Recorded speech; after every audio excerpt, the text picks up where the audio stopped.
Guys, nandiyan na si Marla, tapos na at pupunta na siya sa kanyang kwarto para At guys, alam nyo ba, may nakalimutan si Marla, hindi niya nahugasin yung tabo. Hindi niya na bandawan because the pain.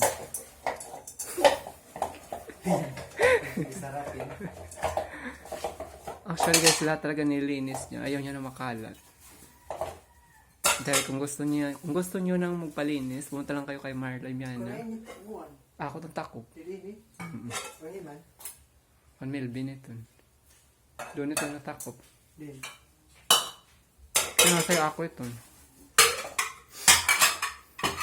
Visit the Marla social media account to dishwasher.